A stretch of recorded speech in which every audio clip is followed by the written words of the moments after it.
Short and sweet. సీనన్నా ఆ voice ముందు ఈ స్పీచ్లు అంతా ఏంటి అసలు? అంటే ఆ ఒక్క తుఫాన్ తర్వాత చల్లగా అంత మళ్ళీ మీరే ఆయన అందుకే పీల వాయిస్ అంటూనే ఉంటారు. Bhimavaram love you. వెంకటేష్ గారు, అనిల్ రావుపుడి గారు ఇద్దరు కలిసి మా ఎస్విసి ఆఫీసులో కూర్చొని చేతబడి చేశారండి అందరినీ. అందుకే ఇంత గొప్ప రాబడి. అబ్బో నాకు కూడా చేతబడి రాబడి అబ్బాబాబా చాలా ఆనందం. 8th ఫిలిం 8th వండర్ అయిపోయింది. అనిల్ గారు చాలా చాలా థ్యాంక్స్. మా అందరికి మంచి మంచి వేషాలు ఇచ్చి కమిడియన్స్ మీ సినిమా అంటేనే చాలా హ్యాపీగా ఆనందంగా ఉంటుంది.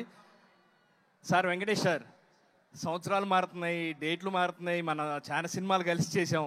నేను మీలో అబ్జర్వ్ చేసింది సార్, ఆర్టిస్ట్కి మీరు ఇచ్చే ఆ ఫ్రీడము, మీరు మాత్రం అంతే ఉన్నారు సార్. Thank you sir.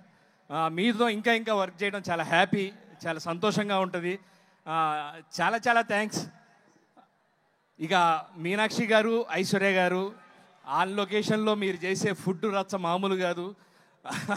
మీతో పాటు కూడా మేమందరం చాలా చక్కగా బాగా భోంచేస్తూ ఎంజాయ్ చేస్తూ ఈ సినిమా షూటింగ్ చేసాం. ఇక్కడికి విచ్చేసిన పెద్దలందరికీ పేరు పేరున చాలా చాలా థ్యాంక్స్. ఇంకా చాలా కార్యక్రమాలు ఉన్నాయి కాబట్టి ఇంతటితో లేదన్నయ్య, భీమవరంకి వచ్చారు కదా, ఆడియన్స్ ముఖ చిత్రం చూసి ఏమంటున్నారని ఆనందంతో ఉబ్బి తెప్పిపోతుంది నాకే వాళ్ళ ముఖ చిత్రాలు చూస్తుంటే.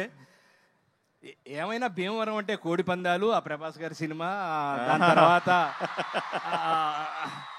మా సంక్రాంతికి వస్తున్నాం థియేటర్లో ఆ కలెక్షన్లు అయ్యి చాలా హ్యాపీ, చాలా ఆనందంగా ఉంది ఇక్కడికి రావడం. కాకపోతే ఈ సంవత్సరం కోడి పందాల్లో పెట్టలు కూడా బాగా కొట్టుకున్నాయి గట్టిగా థియేటర్లో. Love you all. Thank you very much. Thank you so much Srinivas Reddy garu. Thank you so much sir. Thank you so much sir. Upendra We're looking forward for more movies from you in Telugu, sir.